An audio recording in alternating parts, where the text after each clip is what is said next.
Hello everyone, स्वागत है आपका एक और नई वीडियो में। और आज की इस वीडियो में हम अपना कंटिन्यू करने वाले मेंसुरेशन 2D जो हमने पिछले वीडियो में स्टार्ट किया था। स्टार्ट तो हमने खैर क्लास 1 में किया था और ये अपना क्लास 3 है। पिछले वाली वीडियो में मैंने आपको कुछ क्वेश्चंस करवाए थे, उससे पहले मैंने आपको बेसिक बताया था कि मेंसुरेशन 2D क्या होता है, उसमें हम क्या पढ़ने वाले हैं। आज की इस वीडियो में मैं आपको कुछ और कंसेप्ट बताऊँगा और उस पर कुछ बेस क्वेश्चन करवाऊँगा, लेकिन उससे पहले आप इस क्वेश्चन को करो। देखो, आप ना इस ट्रायंगल की नज़र, इस ट्रायंगल की चेहरे को पहचान लो। बहुत ही इंपॉर्टेंट ट्रायंगल है ये। 13, 14, 15 3 कंसेक्यूटिव नंबर का है। 13, 14, 15 इतना इंपॉर्टेंट ट्रायंगल है ना कि अभी मैं आपको एक कंसेप्ट बताऊंगा, उसमें भी ये बहुत इंपॉर्टेंट रोल प्ले करेगा। लेकिन अभी तक आपको जो फॉर्मूला पता है, जो मैंने आपको मेंसुरेशन 2D में पढ़ाया, जिसमें पहला फॉर्मूला मैंने आपको हीरोन्स फॉर्मूला बताया, जो कि क्या कहता है, under root S minus A, S minus B और यहाँ पे एस माइनस सी। और दूसरा वाला फॉर्मूला क्या कहता है, जो कि राइट एंगल ट्रायंगल के लिए half into base into height. लेकिन यहाँ पर तो ये 13, 14, 15 अपना राइट एंगल ट्रायंगल नहीं है, बिल्कुल नहीं है, ना कोई पाइथागोरन ट्रिपलेट ये है। भाई पाइथागोरन ट्रिपलेट भी अपना राइट एंगल ट्रायंगल के लिए होता है। तो ना ही ये अपना ये राइट एंगल ट्रायंगल है, ना ही कोई पाइथागोरन ट्रिपलेट है। इसका मतलब मैं यहाँ पे हीरोन्स फॉर्मूला लगा के निकाल सकता हूँ। तो अभी आप हीरोन्स फॉर्मूला लगा के निकालो। भाई हीरोन्स फॉर्मूला हमारा क्या कहता है, ये वाला फॉर्मूला लगता है हीरोन्स फॉर्मूला में, जहाँ पर एस की वैल्यू क्या होती है, एस की वैल्यू होती है टोटल जो पेरीमीटर है उसका हाफ। क्योंकि एस का मतलब होता है सेमी पेरीमीटर, टोटल पेरीमीटर का हाफ कर दूंगा। पेरीमीटर होता है सम ऑफ ऑल साइड। तो यहाँ पर अगर मैं 13 को 14 को प्लस करूँ तो 27, 27 5 32 और 32 10 42। इसका मतलब अगर मैं 42 का आधा करूँ तो 21। तो यहाँ से हमारी एस की वैल्यू आ जाएगी 21। तो यहाँ से हमारा क्या फॉर्मूला में रख दो, बस 21 रख दो, एस माइनस ए। अगर मैं पहले वाले को ए मान लेता हूँ, दूसरे वाले को बी, तीसरे वाले को सी, तो एस माइनस ए मतलब 21 माइनस 13 मतलब 7। बिल्कुल। एस माइनस बी मतलब 21 माइनस 14, 21 माइनस 13 अपना 8 होगा। ठीक है, 21 माइनस 13, 21 माइनस 14 अपना 7 होगा। और 21 माइनस 15 मतलब 6। अब मुझे इसको बस सिंप्लीफाई करना है। देखो, अगर मैं इसको अच्छे से तोड़ दूं, आपको ये तो पता है अगर अंदर x गुना x है तो एक x बाहर आ जाता है। अगर अंदर पेयर बन रहा है तो वो बाहर आ जाएगा, उसका स्क्वायर रूट बाहर आ जाता है। वह वैसे ही सॉल्व करते हैं। तो आपको यहाँ पे दिखाई नहीं दे रहा है, ये 3 इंटू 7 है, बिल्कुल दिखाई दे रहा होगा। और ये 3 इंटू 2 है। देखो, एक 3 यहाँ पर है, एक 3 यहाँ पर है, तो 3 का पेयर बन गया अंदर, तो एक 3 हमारे पास बाहर आ जाएगा। एक 7 यहाँ पर है, एक 7 यहाँ पर है, तो 7 एक बाहर आ जाएगा।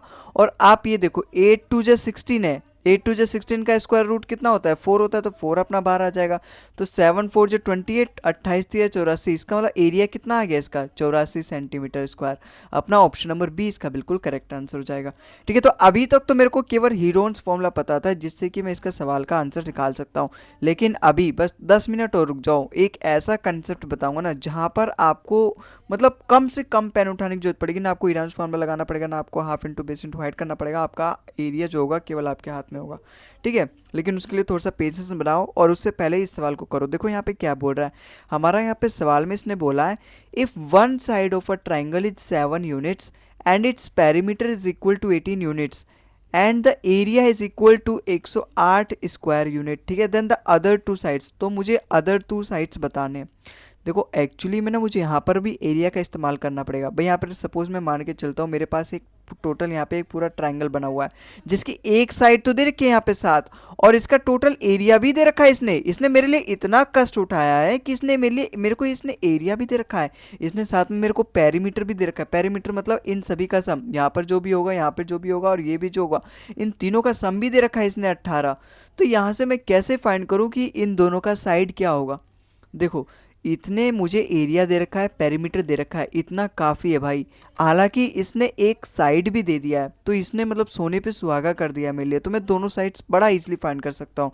बस थोड़ा सा दिमाग लगाने की ज़रूरत है। और वो दिमाग कैसे लगाओगे, देखो एरिया तो मुझे पता है, मुझे पता है एरिया क्या होता है। अगर मुझे पेरीमीटर भी पता है और बाकी की एक साइड भी मुझे पता है, दो साइड अगर मुझे पता करना हो, तो एक्चुअली में मैं एरिया का फॉर्मूला जानता हूँ। हालांकि अगर मुझे ये तीनों साइड दिए रहते, अभी मैं मान के चलता हूँ, अगर ये मान लो मैं मान के चलता हूँ ए है, ये बी है और ये सी से डिनोट करता हूँ।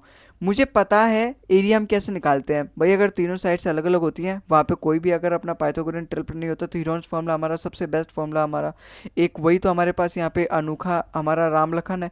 तो यहाँ पर अगर मैं हीरोन्स फॉर्मूला लगाता हूँ तो यहाँ पे S, S minus A, S minus B और एस माइनस सी, एक यही हमारे पास धरोहर है अपने मैथ्स में अभी तक जो है। अगर मैं इससे अपना एरिया निकालूं तो इससे मेरा एरिया आ जाएगा, और एरिया सवाल में पहले से दे रखा है √108। इसका मतलब ये s-a, s-b, s-c और इंटू एस, ये हमें दे रखा है 108 के बराबर, √108 के बराबर। और यहाँ से देखो मेरे को s की वैल्यू पता चल जाएगी। बड़े अगर अपने पास पेरीमीटर दे रखा है जो कि 18 यूनिट है, आप यहाँ पे देखो ना, perimeter is equal to 18 unit, तो यहाँ से मैं s की वैल्यू निकाल सकता हूँ। भाई पेरीमीटर का आधा होता है s, तो यहाँ से पेरीमीटर s कितना आ जाएगा, सेमी पेरीमीटर कितना आ जाएगा, 9 आ जाएगा। तो मैं यहाँ पर 9 रख दूंगा। यहाँ पर मुझे एक साइड की वैल्यू पता भी है, एक साइड की वैल्यू भी पता है, तो अगर मैं s माइनस सी करूँ तो इसकी वैल्यू कितनी आ जाएगी, मतलब 9 में से 7 घटाऊंगा तो 2 आ जाएगा। इसका मतलब मैं 2 से मल्टीप्लाई करूंगा। मुझे इसकी वैल्यू नहीं पता, क्यों? क्योंकि ना ही मेरे पास a है और ना ही b है। लेकिन मुझे इतना जरूर पता है कि यहाँ पर ये जो s माइनस ए और s माइनस बी होगा, ये कुछ ना कुछ ऐसा होना चाहिए जिसकी मैं इससे मल्टीप्लाई करके बराबर में 108 आए, क्योंकि 108 अपने सवाल में दे रखा है। इसका मतलब मुझे ये दोनों अगर मैं बराबर कर दूं तो मेरे पास ये वैल्यू आ जाएगी। तो यहाँ से मैं अपने ऑप्शन का यूज़ करूँगा। बस यहीं तक मुझे ज़रूरत थी, यहाँ से आप अपना दिमाग लगाओ थोड़ा सा। अगर मैं यहाँ पे ऑप्शन से यूज़ करूँ, देखो ये तो बिल्कुल नहीं होगा, क्योंकि अगर मैं 9 में से 3.5 घटाऊं तो ये तो डेसिमल में आ जाएगा, डेसिमल में अपना आंसर होगा नहीं। अगर मैं 9 में से 7 और 4 को घटाऊं, अगर भाई s माइनस ए, s माइनस बी करूंगा, उसकी मल्टीप्लाई अगर मैं 9 दूनी 18 से करूंगा तब जाके ये होना चाहिए ना। अच्छा 18 से अगर मैं किसकी मल्टीप्लाई करूँ तो 108 आना चाहिए, 18 छिक्का 108 आना चाहिए।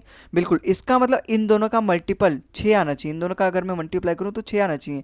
तो s की वैल्यू तो 9 है। अगर मैं 9 में से 7 घटाऊं तो कितना आ रहा है, 2 आ रहा है। और 9 में से अगर मैं 4 घटाऊं तो 5 आ रहा है। तो 5 दूनी 10, 10 तो नहीं होना चाहिए मेरे को, तो यहाँ पे 6 चाहिए, क्योंकि 18 छिक्का 108, तभी मेरे पास यहाँ पे 108 आएगा, तो ये भी गलत हो जाएगा। अगर मैं ये वाला देखूं, अगर मैं यहाँ पे 9 में से 3 घटाऊं तो 6 आ रहा है, और 9 में से 8 घटाऊं तो 1 आ रहा है। बिल्कुल 18 मेरे पास पहले था और मुझे 6 ही चाहिए था, और देखो मेरे को यहाँ से 6 ही मिल रहा है। इसका मतलब ये वाला ऑप्शन सेटिस्फाई कर रहा है। अपना ऑप्शन नंबर डी यहाँ से बिल्कुल करेक्ट हो गया। साम दाम दंड भेद कंसेप्ट ऑप्शन डिजिटल सम, अपना सब कुछ लगाना पड़ेगा, यूनिट डिजिट, उसके बाद आपका सिलेक्शन पूरा होगा।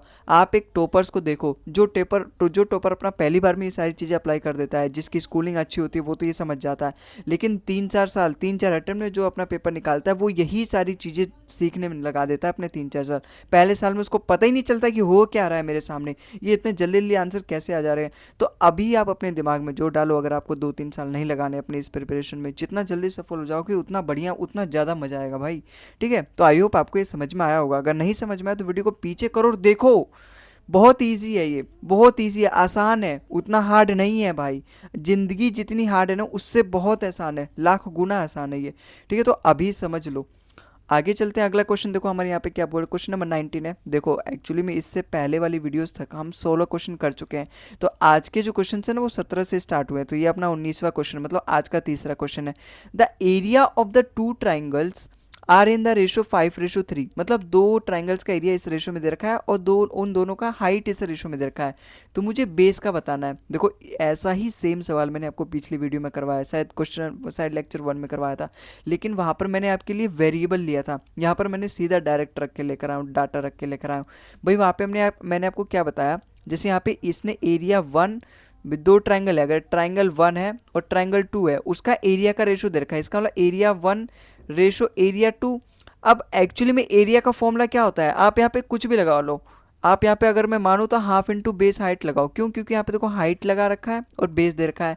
तो अगर मैं यहाँ पे half into base into height करूँ और यहाँ पे रेशो लूँ half into base into height, अब ये जो बी है वो एरिया ट्राइंगल 1 वाले का, ये एच जो है वो ट्राइंगल 1 वाले का है। मैं बस समझा रहा हूँ, लेकिन ये सवाल एकदम रद्दी भर का है, 2 सेकेंड में आंसर आने वाला है। लेकिन जब मैं इसको आपको अच्छे से समझा दूंगा उसके बाद इसको बताऊंगा किस तरीके से करना है, एकदम शॉर्टकट तरीके से। तो यहाँ पर मैं B2 करूँगा, यहाँ पे S2 करूँगा, क्योंकि सभी ट्राइंगल के लिए। तो देखो यहाँ पे आपको दिखाई नहीं दे रहा, ये हाफ से हाफ कट जाएगा। इसका मतलब जो एरिया है ना वो डायरेक्टली अपना डिपेंड करता है बेस इनटू हाइट। अगर मैं इसका रेशो लेता हूँ तो ये दोनों वेरिएबल है, केवल इस पे मेरा एरिया डिपेंड करता है। तो जब अगर मुझे एरिया निकालना है, मुझे एरिया दे रखा है, मुझे यहाँ पे एरिया दे रखा है इसने, मुझे यहाँ पे एरिया दे रखा है और साथ में इसने हाइट दे रखा है। तो अगर मुझे यहाँ पे बेस निकालना है तो मुझे एरिया को हाइट से डिवाइड करना पड़ेगा। तो अगर मुझे बेस निकालना है तो मैं एरिया को हाइट से डिवाइड कर दूंगा। अब दो रेशो को कैसे डिवाइड करते हैं भाई, एरिया भी मेरे को रेशो में दे रखा है, हाइट भी रेशो में दे रखा है। एरिया कितना दे रखा है 5:3, और यहाँ पे हाइट कितना दे रखा है 5:7, तो मैं इसको पहले वाले रेशो को पहले वाले से डिवाइड कर दूंगा, दूसरे वाले रेशो से दूसरे वाले रेशो को डिवाइड कर दूंगा। तो देखो 5 से तो 5 कट जाएगा, क्रॉस मल्टीप्लीकेशन अगर मैं करूँ तो 7:3 अपने बेस का रेशो आ जाएगा। तो बेस का रेशो आया कितना 7:3, अपना ऑप्शन नंबर बी यहाँ से बिल्कुल करेक्ट हो जाएगा। आई होप आपको समझ में आया होगा। कुछ भी नहीं है भाई इन सवालों में, ये तो रद्दी भर के सवाल है। आगे आगे आगे जब मैं आपको कंसेप्ट बताऊंगा ना, धीरे धीरे लेवल इंक्रीज करूंगा, तो अगर आप इन्हीं में थप हो जा रहे हो तो आगे का कैसे सामना करोगे। तो अभी से एकदम मन लगा के समझो, अगर आपका ध्यान थोड़ा सा भी इधर उधर तो चूक कर जाओगे और आपको फिर लगेगा कि हाँ ये क्या कर दिया, और आपके तुरंत सर से ऊपर चल जाएगा। इसलिए मन लगा के सुनो। क्वेश्चन नंबर 20 देखो, the side of a triangle are in the ratio 1/4 ratio 1/5 ratio 1/6, ठीक है, and its perimeter is 74 centimetre, then the area in square unit. फिर मुझे एरिया बताना है। देखो अगर मेरे पास 3 ट्राइंगल का यहाँ पे साइड दे रखा है और यहाँ पेरीमीटर दे रखा है, तो मैं उनमें रिलेशन फाइंड कर सकता हूँ। भैया ये जो साइड दे रखा है ना, इसने रेशो में दे रखा है, इसने रेशो में दे रखा है ये साइड, और रेशो कभी भी इस तरीके से सिंपल होते नहीं है। अगर इस तरीके से सिंपल है तो वो मेरी बाधा है। तो मैं इसको सबसे पहले नॉर्मल लेकर आऊँगा। नॉर्मल लेने के लिए, नॉर्मल में लाने के लिए इनको क्या करना पड़ता है, नॉर्मल में लाने के लिए अगर मैं नीचे वाले का एलसीएम लूँ, जो कि कितना आएगा यहाँ पे 4 5 जो 20, 20 में देखो 2 है तो 23 है 60, तो 60 से अगर मैं इसकी मल्टीप्लाई कर दूँ, फिर एक एक से डिवाइड करूँ, 4 से जाएगा ये 15 बार में, फिर 5 से जाएगा 12 बार में, और फिर 6 से जाएगा 10 बार में। तो ये मेरे पास आ गया नॉर्मल तरीका। और यहाँ पे पेरीमीटर दे रखा है, पेरीमीटर मतलब ये जो आया ना, एक्चुअली में ये साइड का रेशो आया है। ये क्या आया, साइड का रेशो आया, और इसने पेरीमीटर दे रखा है, रियल वाली पेरीमीटर दे रखी है। अगर मैं यहाँ से इसका रेशो में पेरीमीटर निकालूं, जो कि 15 12 27 10 37 37 आ रहा है रेशो के हिसाब से मेरा पेरीमीटर, और इसी 37 की वैल्यू दे रखी है इसने 74, लेकिन मुझे तो एरिया निकालना है। तो यहाँ से मैंने आपको पहली क्लास में ये नहीं बताया था, अगर आपका पेरीमीटर 2 गुना है तो उसका एरिया कितना गुना होगा, 4 गुना, उसी का स्क्वायर हो जाएगा। क्यों, क्योंकि पेरीमीटर जो होती है वो केवल सिंगल यूनिट होती है। सिंगल यूनिट मतलब अगर वो केवल सेंटीमीटर है तो एरिया अपना क्या हो जाएगा, सेंटीमीटर स्क्वायर यूनिट हो जाएगा। ठीक है, ये केवल सिंगल यूनिट होती है तो ये स्क्वायर यूनिट होती है। अगर आप यहाँ पे देखोगे तो ये 37 का 2 गुना है, इसका मतलब जो मेरा एरिया आएगा वो 4 गुना होगा। वो एरिया क्या आएगा, 4 गुना आएगा। तो मैं आपको कभी भी नहीं कहूंगा कि अगर ये 37 का 2 गुना है फिर आप इसको यहाँ पे 2 से मल्टीप्लाई करके फिर इसकी रियल वाली साइड फाइंड करो। नहीं, आप यहाँ पे रेशो में ही इसका एरिया फाइंड कर लो। रेशो में एरिया फाइंड करके मैं उसकी 4 से मल्टीप्लाई कर दूंगा, मेरे पास डायरेक्टली जो रियल वाला एरिया रहेगा वो मेरे पास आ जाएगा। आई होप आपको समझ में आ रहा होगा। नहीं समझ में आ रहा तो पहली क्लास से फॉलो करो, क्योंकि वहाँ पे मैं सारा इस चीज़ का बेसिक दे चुका हूँ। जो जो एक एक चीज़ बेसिक दे चुका हूँ ना, पूरा आखिरी क्लास तक काम आएगा, और केवल यही काम आएगा आपके पेपर में भी, अगर आपने सारा कर लिया जो मैंने बताया तो। ठीक है, तो एकदम अच्छे से करो, नोट्स वगैरह बनाओ, और इस क्लास की मैं पीडीएफ आपको जरूर दे देता हूँ अपने टेलीग्राम चैनल पे, या फिर इसके लिंक मैं डिस्क्रिप्शन में दे दूंगा, तो वहाँ से जाकर डाउनलोड कर लेना। इन सभी क्वेश्चन की एक बार प्रैक्टिस कर लेना। आपको कोई भी पीवाईक्यू की बुक लगाने की जरूरत नहीं पड़ेगी, केवल आप इस चैप्टर को पढ़ो, फिर उसके बाद मॉक टेस्ट में सीधा एंट्री करो। ठीक है, तो यहाँ पर अगर मेरा पेरीमीटर 2 गुना होगा तो यहाँ पर मेरा एरिया कितना होगा, 4 गुना। अगर मेरे पास यहाँ पे साइड का रेशो है, साइड का रेशो का मतलब एक्चुअली में क्या है, ये ABC की वैल्यू दे रखी है भाई। इसका एक्चुअली में इसका मतलब क्या है कि अगर मेरे पास यहाँ पे एक ट्राइंगल है तो यहाँ पे इन साइड का क्या रेशो दे रखा है, ये 15 है, ये 12 है, ये 10 है, इस तरीके से तो दे रखा है। तो अगर मुझे इसका एरिया निकालना है तो क्या इजी नहीं है, हीरोन्स फॉर्मूला में लगा सकता हूँ, क्योंकि पाइथागोरियन ट्रिपलेट तो है नहीं। तो अगर मैं यहाँ पे सेमी पेरीमीटर निकालूँ, सेमी पेरीमीटर मतलब टोटल पेरीमीटर, मतलब टोटल पेरीमीटर टोटल जो बाउंड्री है, या फिर टोटल यहाँ पे जो साइड से उनका सम कर दूंगा, उसका हाफ कर दूंगा, तो मेरे पास सेमी पेरीमीटर आ जाएगा। तो ये टोटल सम कितना आया था, 37 आया था।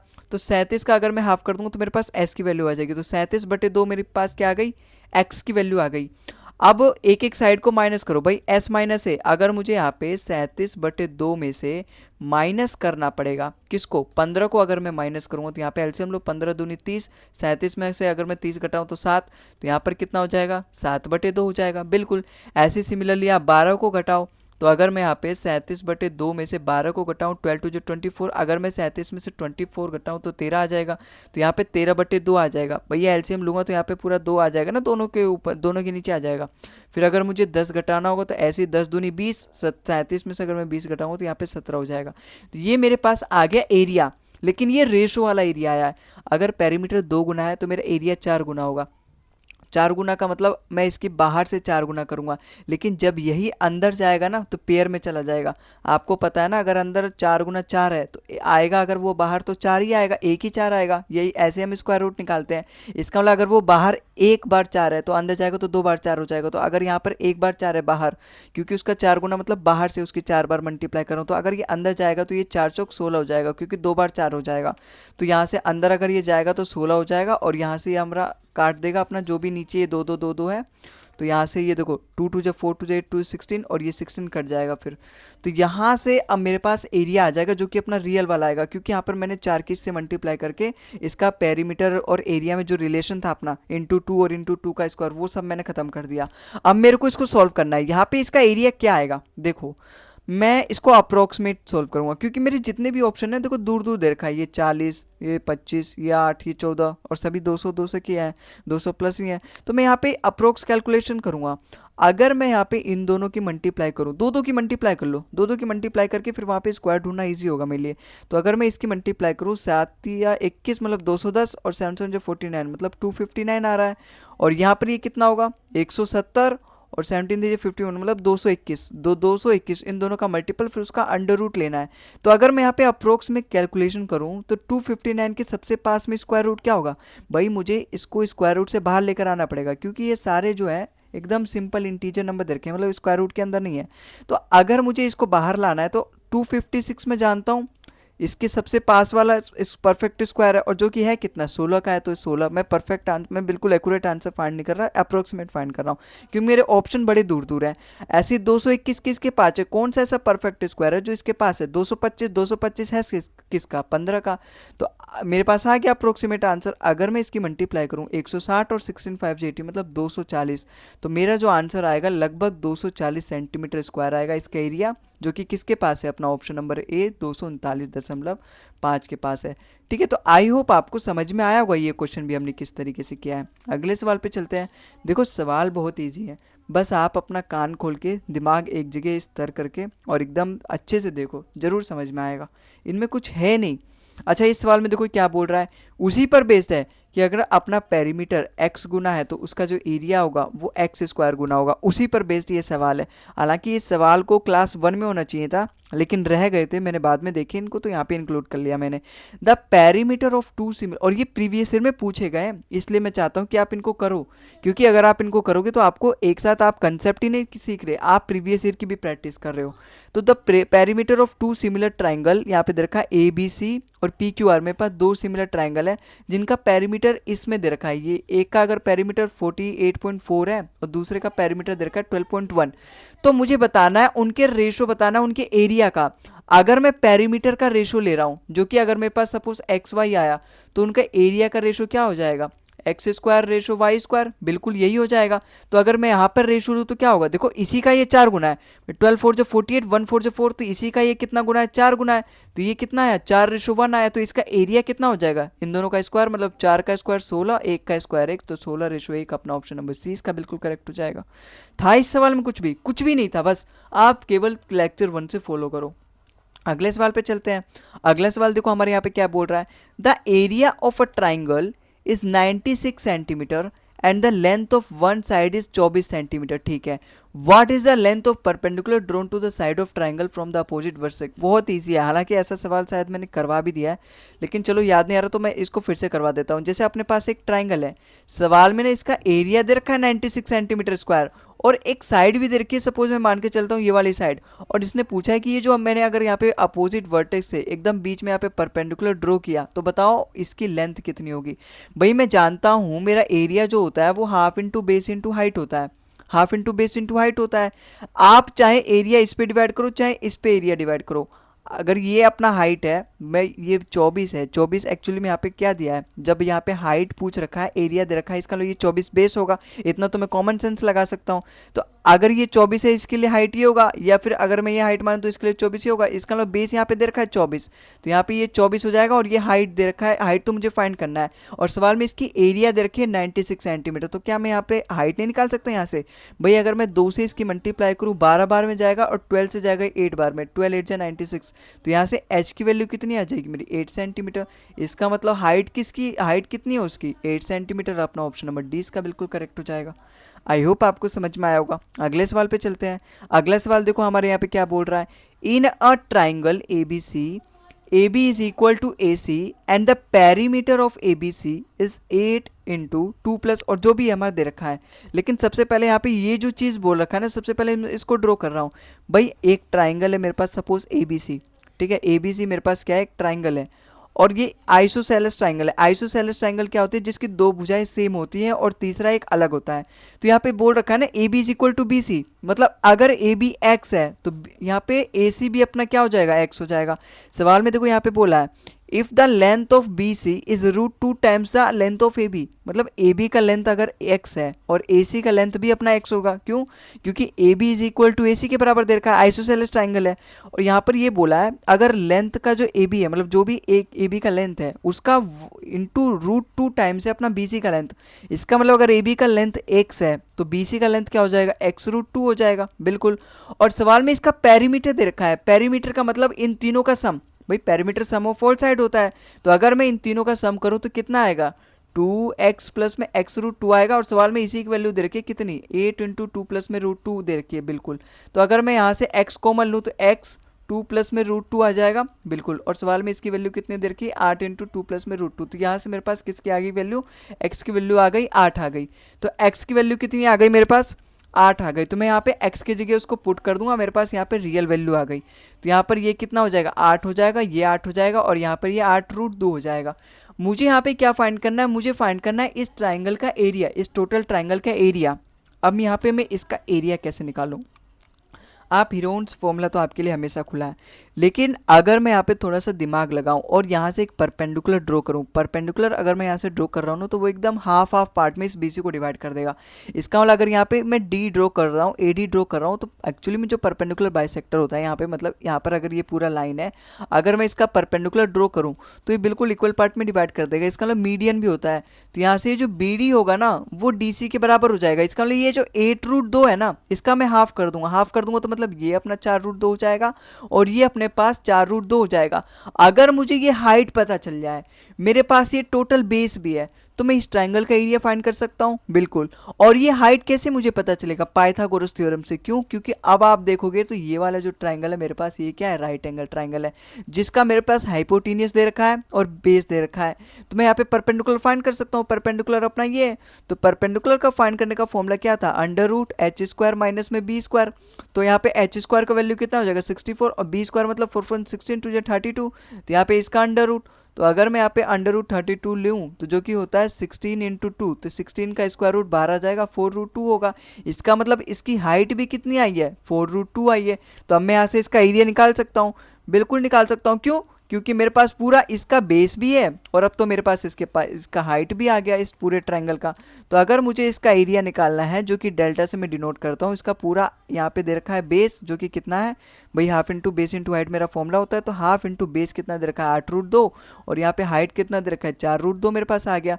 √2 गुना √2 मतलब 2 होता है, 2 से 2 कट गया, 8 चौक 32। इसका मतलब इसका एरिया कितना आ गया, 32 सेंटीमीटर स्क्वायर। अपना ऑप्शन नंबर ए इसका बिल्कुल करेक्ट आंसर हो जाएगा।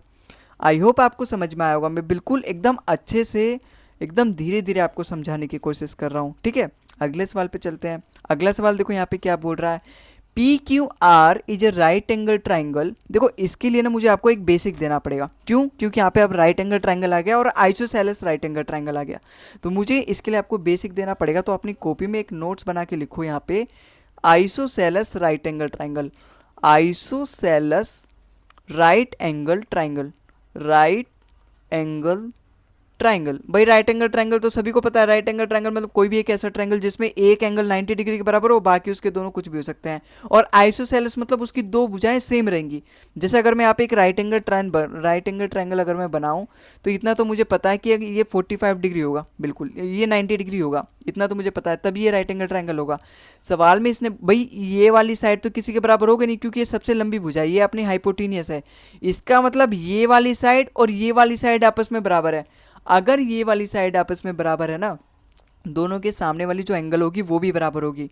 भाई मैं जानता हूँ टोटल जो सम होता है मेरे टोटल एंगल का, वो 180 के बराबर होता है।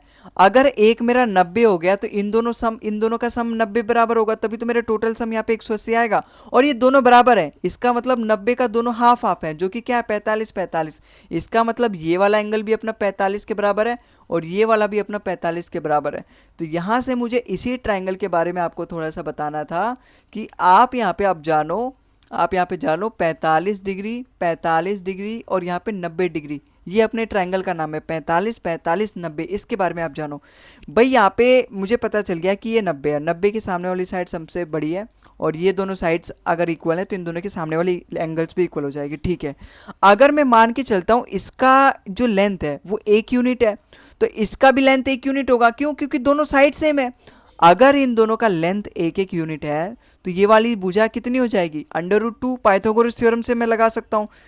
तो ये एक रिलेशन है, जब भी आपके सामने 45 45 90 का ट्रायंगल दिख जाए तो जो 45 45 के सामने वाले अगर 1 1 यूनिट रहेंगे तो जो 90 सामने रहेगा, 90 के सामने वाला वो √2 रहेगा। ये हर ट्रायंगल में लागू होगा। अगर मैं आपके सामने एक ट्रायंगल बनाता हूँ, जैसे ये अपने पास एक ट्रायंगल है जहाँ पर ये राइट एंगल ट्रायंगल, ये दोनों बराबर है, तो अगर ये दोनों बराबर है तो जाहिर सी बात है ये दोनों 45 45 होंगे, क्योंकि अगर ये 90 है तो ये दोनों हाफ हाफ होंगे, 90 का हाफ हाफ मतलब 45 45। वहीं पर अगर मैंने आपको दे दिया कि ये अपना 4√2 है, तो आप बताओ ये दोनों साइड्स क्या होंगी? भाई ये दोनों साइड्स 4 नहीं होंगी, बताओ, तभी तो ये 4 का √2 गुना है। अगर मैंने आपसे कह दिया कि जैसे अगर 1 यूनिट की वैल्यू 4 है तो उसका √2 गुना कितना होगा? मैं दोनों तरफ से उसकी √2 से मल्टीप्लाई कर दूंगा, मैं दोनों तरफ से उसकी √2 से मल्टीप्लाई कर दूंगा, तो देखो √2 की वैल्यू कितनी आ गई? 4√2। इसका मतलब यही है, अगर यहाँ पे 45 45 90 अपना ट्राइंगल है जहाँ पे हाइपोटेनियस अगर 4√2 है तो उसकी जो दोनों साइड्स होंगी वो 4 4 होंगी।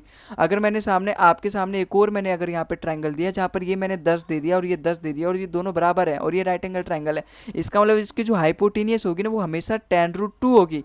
तो आपको ये रिलेशन याद रखना है, कभी भी आपके सामने अगर 45 45 90 वाला ट्राइंगल आ गए तो उसमें क्या रिलेशन है, क्या उसके साइड्स का रेशो होता है? 1:1:√2। अच्छा एक और अगर मैं दूं आपके सामने, सपोज जैसे अपने पास ये है, सपोज अपने पास क्या है, अगर मैंने यहाँ पे अपने पास 6 ले लिया ये, और ये राइट एंगल ट्रायंगल है जहाँ पर ये दोनों मतलब आइसोस्केलस राइट एंगल ट्रायंगल है, तो आप यहाँ पे बताओ x की वैल्यू क्या होगी? यहाँ पे बताओ x की वैल्यू क्या होगी? भाई मैं जानता हूँ भाई ये दोनों बराबर है, 45 45 होंगे क्योंकि ये दोनों बराबर है। अगर ये 90 है तो ये दोनों बराबर बराबर होंगे जो कि 45 45 आएंगे। तो उसमें क्या रिलेशन होता है? उसमें 1 और √2 का रिलेशन होता है। इसका मतलब √2 की वैल्यू दे रखी है, 6 दे रखी है। भाई √2 की वैल्यू अगर मुझे 6 चाहिए तो मैं इसकी किससे मल्टीप्लाई करूंगा? 3√2। अगर मैं √2 की 3√2 से मल्टीप्लाई करूंगा तो √2 करके 2 हो जाएगा और 3 से मल्टीप्लाई होकर 6 बन जाएगा। इसका मतलब 1 की वैल्यू कितनी थी? 3√2। यहाँ पर इसकी वैल्यू कितनी थी? 3√2 और इसकी वैल्यू भी सेम हो जाएगी 3√2, तभी मैं उसकी √2 से मल्टीप्लाई करके यहाँ पे 6 आया। तो आया समझ में आपको? तो ये एक रिलेशन आप अपनी कॉपी में बना के लिख लो कि जब भी आपके सामने 45 45 90 का ट्राइंगल होगा तो उसके जो साइड्स का रेशो होता है 1:1:√2 होता है, ठीक है। तो ये तो रहा अपने पास पहला ट्राइंगल जो कि आइसोस्केलस राइट एंगल ट्राइंगल था। ऐसे ही अपने पास एक दूसरा स्पेशल अपने पास ट्राइंगल है राइट एंगल ट्राइंगल, जो कि कितना है? 30 60 90 राइट एंगल। क्यों? क्योंकि इसकी एक एंगल 90 के बराबर है और ये आइसोस्केलस नहीं है। क्यों? क्योंकि इसकी जो दोनों एंगल है वो अनइक्वल है। दोनों एंगल अगर अनइक्वल है तो इसका साइड्स भी अनइक्वल होगा। क्यों? अगर दोनों एंगल साथ है, एंगल सेम है, तो उसके साइड्स भी सेम होंगे। तो यहाँ पर 30 60 90 अपने पास एक ट्राइंगल है। तो अगर मैं इसको इस तरीके से ड्रॉ करूँ, तो अगर मैंने इसको अगर यहाँ पे ड्रॉ किया तो ये अपना 30 हो जाएगा। यहाँ पर आप कॉमन सेंस समझो भाई, अगर यहाँ पे 30 है, 30 के सामने वाली छोटी साइड होगी, यहाँ पे अपने पास 60 हो जाएगा, 60 हो जाएगा और यहाँ पर ये कितना हो जाएगा? 90 हो जाएगा। अगर मैं इसके साइड्स का रेशो आपको बताऊँ, आप किसी से भी निकाल लो, आप यहाँ पे चाहे sine theta tan theta cos theta कैसे भी निकाल लो। अगर मैं यहाँ पे टेन थीटा लगाता हूँ ना, ट्रिग्नोमेट्री में आप पढ़ोगे टेन थीटा। तो यहाँ अगर मैं टेन थीटा, आप चाहे किसी से भी निकाल लो, यहाँ पे चाहे 60 से निकाल लो, चाहे आप 60 से निकाल लो, आएगा आपके पास सेम ही। तो अगर मैं यहाँ पे थीटा की वैल्यू 30 से निकालता हूँ, अगर मैं यहाँ पे थीटा की वैल्यू 30 से निकालता हूँ, टेन 30 होता है कितना है 1/√3, और टेन 30 कितना होता है परपेंडिकुलर अपॉन में बेस। इसका मतलब परपेंडिकुलर की वैल्यू 1 है और बेस की वैल्यू कितनी हो जाएगी √3। और ये है किसके लिए, टेन 30 के लिए। टेन 30 एंगल के सामने वाला अपना परपेंडिकुलर होता है, इसका मतलब परपेंडिकुलर इसका 1 है और उसका बेस कितना हो जाएगा √3। यहाँ से आया ना मेरा perpendicular upon base is equal to 1/√3। अगर ये मेरा बेस √3 है और मेरे पास परपेंडिकुलर अगर 1 है, तो पाइथागोरस थ्योरम से मैं इसका हाइपोटेन्यूज भी निकाल सकता हूँ 2। पाइथागोरस थ्योरम होता है क्या है, यहाँ पे under root perpendicular square plus में बेस स्क्वायर। भाई परपेंडिकुलर तो मेरा 1 दे रखा है और यहाँ पे √3 का स्क्वायर 3 हो जाएगा, तो यहाँ पे अगर मैं अंडर रूट 4 करूँ तो मेरे पास 2 आ जाएगा। इसका मतलब इसका हाइपोटेन्यूज कितना है, 2 है। तो आपको समझ में नहीं आ रहा यहाँ पे कि जब भी मेरे पास 30 60 90 वाला ट्राइंगल होगा तो उसके साइड्स का रेशो कितना होगा 1:2:3। या फिर आप ऐसे समझो, अगर मेरे पास ये 30 60 90 है, तो अगर 30 वाले के सामने वाला जो भुजा है वो अगर 1 यूनिट है, तो 60 वाले के सामने √3 होगा और 90 वाले के सामने 2 होगा। इसका मतलब जैसे अगर मैं आपके सामने एक एग्जांपल दूं, जहाँ पे अपने पास एक राइट एंगल ट्राइंगल है जो कि कौन सा है 30 60 90। अगर यहाँ पर 30 के सामने 1 है ना, तो हमेशा 90 के सामने 2 होगा और ये √3 होगा। अगर 30 के सामने 4 है, तो ये 4 का 2 गुना होगा और ये 4√3 होगा। अगर यहाँ पे 30 के सामने 8 है, तो ये जो 90 डिग्री के सामने वाला होगा जो उसका हाइपोटेन्यूज होगा वो हमेशा 16 होगा और ये 8√3 होगा। आई होप आपको बात समझ में आ रही होगी। तो इसी पर बेस्ड अपना ये सवाल है, आप इसको यहाँ पे करो। जैसे अगर मैं इस सवाल को आपको करके दिखाऊं, तो यहाँ पे देखो क्या बोल रहा है, तो इस वाले सवाल को आप करके दिखाओ। यहाँ पे देखो क्या बोल रहा है ये वाला सवाल अपना, यहाँ पे यही तो सवाल है अपना। PQR is a right angle triangle जहाँ पर PQ is equal to PR के बराबर है। इसका मतलब राइट एंगल ट्राइंगल है, वो भी कौन सा आइसोस्केलस, जहाँ पर दो साइड्स अपने बराबर हो जाएंगी वो आइसोस्केलस ट्राइंगल होता है। राइट एंगल ट्राइंगल यहाँ पे इसने पहले से मेंशन कर रखा है अपना राइट एंगल ट्राइंगल। इसका मतलब if the hypotenuse of the triangle is 20 centimetre, अगर मैं यहाँ पे आइसोस्केलस राइट एंगल ट्राइंगल करूँ जो कि इस तरीके से अपना ड्रॉ होगा, और आइसोस्केलस राइट एंगल ट्राइंगल मतलब हाइपोटेन्यूज तो कभी बराबर होगा नहीं, इसका मतलब ये दोनों साइड्स इसके बराबर होगी। अगर ये दोनों साइड्स अपनी बराबर होगी तो ये 45 डिग्री होगा और ये भी अपना 45 डिग्री होगा, क्योंकि ये 90 है। अगर ये दोनों एंगल बराबर होंगे तो इन दोनों का सम भी तो 90 है, 90 का भी हाफ कर दूंगा मैं। और इसका हाइपोटेन्यूज दे रखा है 20। अगर इसका, और इसमें क्या रिलेशन था, इसमें रिलेशन था 1:1:√2। इसका मतलब √2 की वैल्यू दे रखी है 20, इसमें √2 की वैल्यू दे रखी है 20, जो कि कितना गुना है, अगर मैं √2 की 10√2 से मल्टीप्लाई कर दूं तभी तो 20 आएगा अपना। भाई √2 मल्टीप्लाई होकर 2 बना देगा, 2 की अगर मैं 10 से मल्टीप्लाई कर दूंगा तो 20 बना देगा। इसका मतलब यहाँ पे 1 यूनिट की वैल्यू कितनी है 10√2। तो यहाँ से मेरे पास बेस आ गया 10√2, बस यहाँ पर ये भी मेरे पास आ गया 10√2। अब आपको यहाँ पे इसने पूछा कि एरिया कितना होगा, भाई एरिया कितना होता है half into base into height, तो यहाँ से मैं बस रख दूंगा, यहाँ पे अपना हाफ हो जाएगा। बेस कितना दे रखा है वो भी 10√2 है और यहाँ पर अपने पास हाइट भी अपना 10√2 है। देखो √2 मल्टीप्लाई होकर 2 बना देगा, जो कि काट देगा नीचे वाले 2 को, तो 10 10 100 अपना ऑप्शन नंबर 20 का बिल्कुल करेक्ट हो जाएगा। कुछ था इस सवाल में, बस आपको कंसेप्ट समझने में टाइम लगेगा, सवाल आपको उड़ाने में बिल्कुल टाइम नहीं लगेगा और मज़ा भी आएगा आपको सवाल उड़ाने में। ठीक है, तो आई होप आपको समझ में आया हो गया। अब ये वाला सवाल करो। देखो ये वाला जो आप देखोगे ना, तो ये एक्चुअली में दोनों ट्रायंगल का मिक्स है, जो मैंने आपको बताया था 30 60 90 वाला और 45 45 90 वाला। बस शर्त ये है कि आपको वो लगाने आना चाहिए, और वो लगाओगे कैसे, जैसे मैं आपको यहाँ पे सिखाऊंगा। अब if the angle of a triangle are 30 45 and the included side इतना दे रखा है, इंक्लूडेड साइड मतलब दोनों का बेस, जैसे अपने पास यहाँ पे ये ट्राइंगल है ना, तो उसका एक साइड अगर यहाँ पे ये मान के चलता हूँ मैं, अगर ये 45 है और ये मान के चलता हूँ अगर ये 30 है, तो दोनों का इंक्लूडेड साइड कौन सा है, ये वाला। इसका मतलब ये अपना क्या दे रखा है 108 प्लस में 6 दे रखा है। आप 108 को भी सिंप्लीफाई कर लो, भाई मैं निकाल सकता हूँ इसको। 108 ये होगा कितना बताओ, ये 36 दिया 108 होता है, इसका मतलब 6 बाहर आ जाएगा तो 6√6 आ जाएगा, तो 6√6 प्लस 6, तो यहाँ से मैं 6 भी कॉमन ले सकता हूँ, तो 6√6 प्लस में 1। इसका मतलब ये जो टोटल अपना बेस दे रखा है ये कितना दे रखा है, ये अपना दे रखा है 6√6 प्लस में 1 दे रखा है बिल्कुल।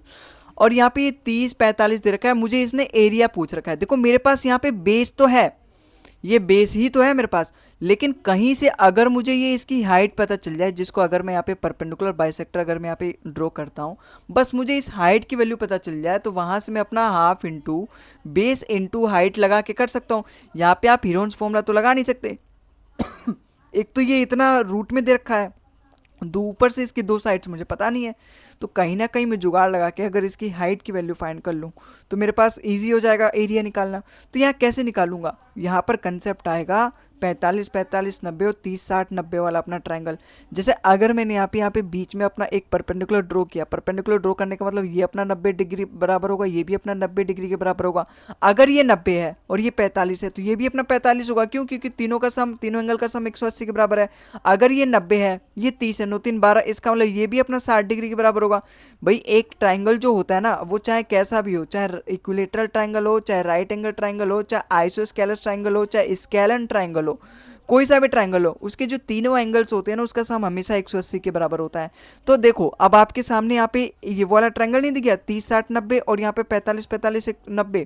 तो यहाँ पर मैंने आपको कंसेप्ट क्या बताया था, इन जब भी आपके सामने दिख जाए 45 45 90 वाला, तो उसका रेशो हमेशा एक यही रहता है, फिक्स रेशो रहता है कि जो 90 वाले के सामने रहेगा वो √2 के बराबर होगा, जो 45 45 के सामने वाला होगा वो हमेशा 1 1। ये इसके साइड का रेशो है। अभी तो मैं आपको बताऊंगा किस तरीके से करना है। और यहाँ पर मैंने क्या बताया था, जो 30 के सामने वाला साइड है अगर वो 1 है, तो 60 के सामने वाला जो उसका साइड का रेशो होगा वो √3 होगा, बिल्कुल। और यहाँ पर ये कितना, भाई यहाँ पे 36 तिया 108 होगा ना, यहाँ 36 छिक्का नहीं होगा, तो यहाँ 36 तिया होगा, यहाँ पे तिया होगा, इसका मतलब यहाँ पे भी तिया होगा, ठीक है। 36 तिया 108 होगा। तो यहाँ पर ये 1 + √3 और यहाँ पर ये जो 90 के सामने होगा ये साइड कितना हो जाएगा, 2 गुना हो जाएगा। अब आप यहाँ पे देखो, आपको यहाँ पे दिखाई दे रहा होगा कि अगर मैं इस पूरे बेस को प्लस करूँ तो 1 + √3, 1 + √3, सवाल में इसी की वैल्यू दे रखी है इसने, 6 × √3 + 1। इसका मतलब ये कितना गुना है, ये इसका पूरा 6 गुना है। इसका मतलब एक यूनिट की वैल्यू 6 है, तो यहाँ से मेरे पास इसकी हाइट भी पता चल गई जो कि 6 यूनिट है। बस मेरा काम हो गया। अब यहाँ से मेरे अपने फॉर्मूले रख लूँगा, बेस कितना दे रखा है, इतना दे रखा है अपने पास, ये बेस ही तो है। तो यहाँ पे 6 √3 प्लस में 1 दे रखा है और 1 यूनिट की वैल्यू यहाँ पे मेरे पास हाइट कितने आ गई, 6 आ गई है। तो बस इसकी मल्टीप्लाई कर दूंगा, 2 से जाएगा ये 3 बार में, 6 3 जा 18, तो यहाँ से कितना आ जाएगा 18 × √3 प्लस में 1 सेंटीमीटर स्क्वायर। अपना ऑप्शन नंबर ए यहाँ से हमारा बिल्कुल करेक्ट आ जाएगा। आई होप आपको ये सवाल समझ में आया होगा। ठीक है, अगले सवाल पे चलते हैं। अगला सवाल देखो, देखो ये अपना बहुत ही अच्छा क्वेश्चन है, लेकिन इसके लिए मुझे आपको फिर से बेसिक देना पड़ेगा, और फिर से बेसिक देने के लिए हम एक और नई स्लाइड लेते हैं।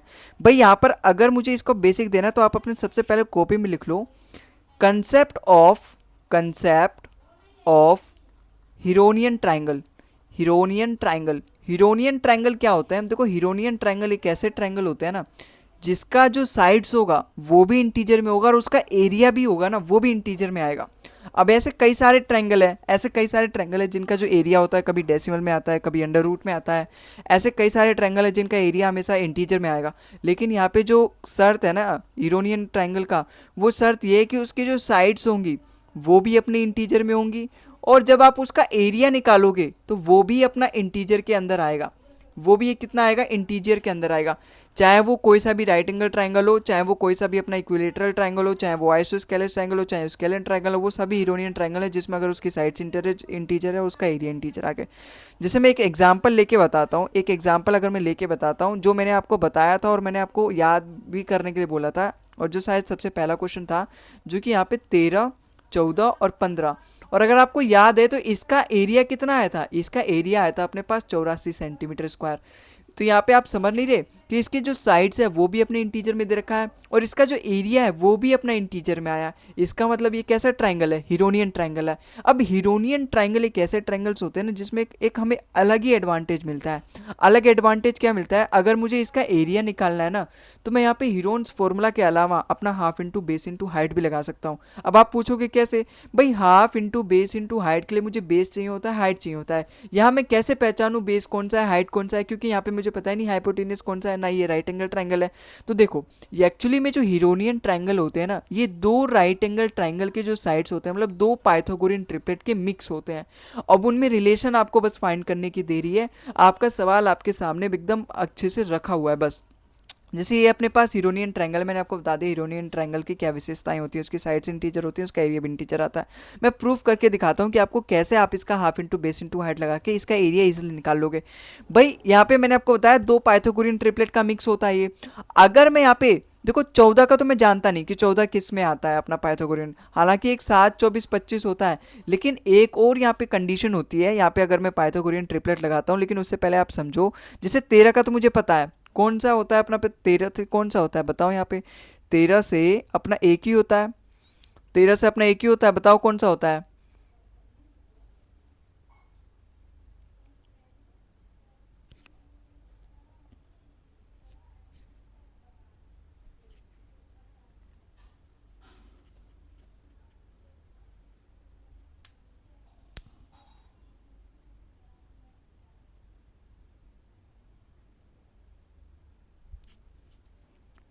5 12 13 होता है। और ऐसी 15 से कौन सा होगा बताओ, 15 से कौन सा होगा, 15 से आपको ये पता नहीं, 9 12 15 है, 9 12 15। बस आपको देखो यहाँ पर मैं आपको वो कंडीशन बताऊंगा कि आपको क्या देखना है इन, अगर आपको दो ट्रायंगल यहाँ पे दो पाइथागोरियन ट्रिपलेट अगर फाइंड करना है तो आपको एक्चुअली में क्या देखना है। भाई सबसे पहले तो एक चीज उन दोनों पाइथागोरियन ट्रिपलेट में कॉमन होना चाहिए। मैंने आपको बताया ये हीरोनियन ट्रायंगल है और ये दो पाइथागोरियन ट्रिपलेट से मिक्स होकर बना होगा। तो आपको दो ऐसे पाइथागोरस ट्रिपलेट ढूंढने हैं जो एक्चुअली में एक चीज तो उसमें कॉमन हो, जहां पर ये आपको दिखाई दे रहा है ये 12 है, यहाँ पर ये 12 है, तो ये जो चीज कॉमन होती है वही मेरे पास यहाँ पर क्या होती है, हाइट होती है। और अगर आप यहाँ पे देखोगे तो 9 और 5 इन दोनों का सम, मतलब दोनों ट्रिपलेट में से एक को मैं उठाऊंगा, कोई सा भी हो सकता है, उसका जो सम आना चाहिए ना वो बीच वाला होना चाहिए। तो अगर जो भी बीच वाला, अगर वो 15 होता तो 15 या फिर 14 होता तो 14, तो वो जो 14 होगा जो कि दोनों का सम होगा या फिर माइनस डिफरेंस करके आएगा, वो एक्चुअली में अपने पास यहाँ पर क्या हो जाएगा, बेस हो जाएगा। तो जब अब मेरे पास हाइट भी पता चल गई, मेरे पास बेस भी पता चल गया, तो अगर मैं यहाँ से इसका एरिया निकालना चाहूँ तो मेरे पास बेस कितना है 14, हाइट कितना है यहाँ पे 12। तो देखो यहाँ पे 2 से अगर मैं इसको काटूँ 7 बार में 12 7 84, 84 सेंटीमीटर स्क्वायर आया कि नहीं आया। लेकिन ये जो 84 सेंटीमीटर स्क्वायर था आपने हीरोन्स फॉर्मूला लगा के लगाया था, जहाँ पर आपको बहुत तकलीफ भी हुई होगी मैं जानता हूँ, क्योंकि वहाँ पे आपको एस निकालना पड़ता है, S minus A, S minus B, S minus C, फिर उसके बाद अंडर रूट से बाहर निकालने की अलग ही कष्ट लेना पड़ता है। लेकिन अगर आपके दिमाग थोड़ा सा विकसित भारत की तरह विकसित हो चुका है तो यहाँ पर देखो 13 14 15, आप यहाँ पे दो पाइथागोरियन ट्रिपलेट का सेट देखो और अपने दिमाग में सोचो, देखो ये 9 12 15 अगर आपको समझ में नहीं आ रहा ना, तो ये 3 4 5 का ही ट्रिपलेट है, बस उसकी मैंने 3 से मल्टीप्लाई कर दिया। मैंने आपको जब पाइथागोरस थ्योरम पढ़ाया था, जहाँ पे मैंने आपको पाइथागोरियन ट्रिपलेट बताया था, तो मैंने आपको केवल यही नहीं बताया था कि ये सारे पाइथागोरियन ट्रिपलेट, मैंने आपको साथ में ये भी बताया था कि जो पाइथागोरियन ट्रिपलेट्स होते हैं उनका मल्टीपल भी पाइथागोरस थ्योरम है, बताया था कि नहीं, पाइथागोरियन ट्रिपलेट है, बताया था कि नहीं। तो ये 9 12 15 भी अपना 3 4 5 का ट्रिपलेट है। तो ये 13 14 15 अपना क्या हो गया, हीरोनियन ट्रायंगल। और इस तरीके से मैं इजीली इसका क्या फाइंड कर सकता हूँ, एरिया फाइंड कर सकता हूँ। मैं आपको एक और एग्जांपल दिखाता हूँ, ठीक है। काहे से कि ये जो हीरोनियन ट्रायंगल है ना थोड़ा सा इंपॉर्टेंट है, बस हमारे दिमाग में हिट होना चाहिए, सवाल फिर हमारा बहुत ईजिली सॉल्व हो जाएगा। तो अगर मैंने आपके सामने एक और अपना हीरोनियन ट्रायंगल लिया, जहां पर ये आप ये देखो 17 25 28, अब आप इसका फाइंड करो। देखो मैं 28 का तो नहीं जानता, लेकिन मैं 17 का भी जानता हूँ, 25 का भी जानता हूँ। भाई 3 4 5 है, अगर मैं इसकी 5 से मल्टीप्लाई कर दूँ, 5 से 15, 5 20 और 5 5 25, 3 4 5 से ही मुझे ये 15 20 25 दिख जाएगा। तो 25 का तो मुझे मिल गया, 15 20 और 25। और इसका भी तो मुझे पता ही है, बताओ बताओ ना कौन सा है, 8 15 17, 8 15 17। इसका मतलब इसका यहाँ पे ट्रिपलेट कौन सा है, 8 15, 8 15 और 17। आप यहाँ पे देखो 17 का मिल गया, 25 का मिल गया। एक चीज अगर आप यहाँ पे देखोगे तो दो चीज कॉमन है, एक यहाँ पे 15 कॉमन है, यहाँ पर भी 15 कॉमन है, ये 15 20 25 होगा ना, ये 15 20 25, तो यहाँ पर भी 15 कॉमन है। इसका मतलब मेरे पास हाइट कितनी आ गई, 15 आ गई। और आप यहाँ पे एक चीज देखोगे, देखो 20 और 8 28 होता है, यहाँ पर 28 दे रखा है, इसका मतलब मेरा बेस क्या आ गया, 28 हो जाएगा। बस अब अगर आप इसका एरिया निकालोगे तो हाफ इंटू बेस कर दो, भाई बेस कितना दे रखा है 28, हाइट कितना दे रखा है 15। तो अगर मैं इसको 2 से काटूंगा 14 जाएगा, 14 बार में अगर मैं 14 की इससे मल्टीप्लाई करूंगा 140 और 14 5 70, मतलब 210 इसका क्या आ जाएगा, 210 सेंटीमीटर स्क्वायर इस पूरे ट्राइंगल का। सपोज मेरे पास एक ट्राइंगल होता जहाँ पे जिसका एरिया 17, जिसकी साइड 17 25 28 होती, तो उसका एरिया कितना आ जाएगा मेरे पास 210। अगर इससे इस इस कंसेप्ट से पहले अगर आपको ऐसा ट्रायंगल मैं दे दूँ 17, 25, 28, तो आप तो पागल हो जाओगे हीरोनियन फॉर्मूला लगा के। लेकिन आपको बस इतना पहचानना है कि हीरोनियन ट्रायंगल है कि नहीं। लेकिन हीरोनियन ट्रायंगल के लिए भी तो आपको एरिया निकालना पड़ेगा। तो हीरोनियन ट्रायंगल तो आप एरिया तो निकालोगे तभी आपको पता चलेगा कि वो हीरोनियन ट्रायंगल है, क्योंकि उसका मुझे केवल पता चल रहा है कि उसकी साइड्स इंटीजर है, लेकिन ये तो नहीं पता, ये तो भगवान को ही पता है कि उसके एरिया इंटीजर होगा कि नहीं। जब तक मैं उसका निकालूंगा नहीं तब तक मुझे कैसे पता चलेगा। तो आप यहाँ पे देखो कहीं ये दो पाइथागोरियन ट्रिपलेट का मिक्स तो नहीं कर सकता मैं। मुझे 17 से भी पता है, मुझे 25 से भी पता है, उन दोनों में कुछ एक कॉमन होगा दोनों पाइथागोरियन ट्रिपलेट में, तो वो अपना हाइट हो जाएगा। और दो ऐसे उसमें नंबर होंगे, दो ऐसे नंबर होंगे जिनका सम या फिर डिफरेंस अपना यहाँ पे तीसरा वाला नंबर होगा, जो कि मेरा यहाँ पे बेस का काम करेगा। अगर मैं एक और यहाँ पे एक और आपके सामने एक ट्रिपलेट रखता हूँ, जो कि एक और हीरोनियन ट्रायंगल का एग्जांपल है, जो कि बड़ा फेमस भी है, ठीक है। तो वो अपना कौन सा है, जैसे आप यहाँ पे समझो अच्छे से। मैं यहाँ पे एक देता हूँ 15, 37 और 44। अब आप यहाँ पे करो, जैसे आप यहाँ पे देखोगे, देखो मैं 15 का भी जानता हूँ, अभी अभी मैंने आपको बताया 9, 12, 15, ठीक है। अच्छा 37 का भी जानता हूँ, 12, 35, 37, बिल्कुल। पाइथागोरियन ट्रिपलेट अगर आपको याद है ना, तो ये सवाल आपको एकदम चुटकी भर में लगेंगे। आप यहाँ पे एक चीज देखोगे, देखो यहाँ पर भी 12 है, यहाँ पर भी 12 है, इसका मतलब अपना हाइट कितना हो गया, 12 हो जाएगा। और एक चीज देखोगे 35 और 9, 35 जमा 9 44 के बराबर है, इसका मतलब अपना बेस क्या हो जाएगा, 44 हो जाएगा। बस मेरे पास हाइट और बेस की जरूरत है एरिया निकालने के लिए। तो यहाँ से अगर मैं एरिया निकालूँ तो half into base into height, base कितना दे रखा है 44 और हाइट कितना दे रखा है 12। अगर मैं इसको काटूँ 2 से जाएगा ये 6 बार में, अगर मैं इसकी 6 से मल्टीप्लाई करूँ 6 4 24 मतलब 240, 6 4 24 मतलब 264, अपना इसका क्या आ जाएगा, एरिया आ जाएगा। अगर मैं इससे पहले कोई भी आपको एक ट्रायंगल देता जहां पर उसकी साइड्स दे देता है 15, 37 और 44 और फाइंड करो इसका एरिया, तो आप क्या लगाते, हीरोन्स फॉर्मूला लगाते, जहां पर आप पागल हो जाते और जहां पर आपका समय भी ज़्यादा लगता है, आपको कष्ट भी बहुत होता। लेकिन अब आपको क्या करना है, अगर आपको इस तरीके से साइड्स दिखे 15, 37 और 44, तो मैं जानता हूँ 15 से भी एक ट्रिपलेट है, 37 से भी एक ट्रिपलेट है। मैं कोशिश करूंगा वहाँ पे ऐसे दो ट्रिपलेट फाइंड करने की, जहाँ पर से मेरे को बेस पता चल जाए, हाइट पता चल जाए, वहाँ से मैं अपना half into base into height लगा के अपना इसका एरिया ईजिली फाइंड कर सकता हूँ। आई होप आपको समझ में आया होगा। अभी और भी कंसेप्ट है इस पे बताऊंगा, लेकिन उससे पहले आप इस सवाल को सॉल्व करो जो अपना यहाँ पे दे रखा है। इस सवाल को सॉल्व करो, जैसे यहाँ पे देखो 26वां क्वेश्चन, देखो यहाँ पे क्या बोल रहा है। बस ये कंसेप्ट आप सुन लो, उसके बाद तो आपके जितने भी ये सारे सवाल हैं इसी पर बेस्ड होंगे। लेकिन उससे पहले आप इस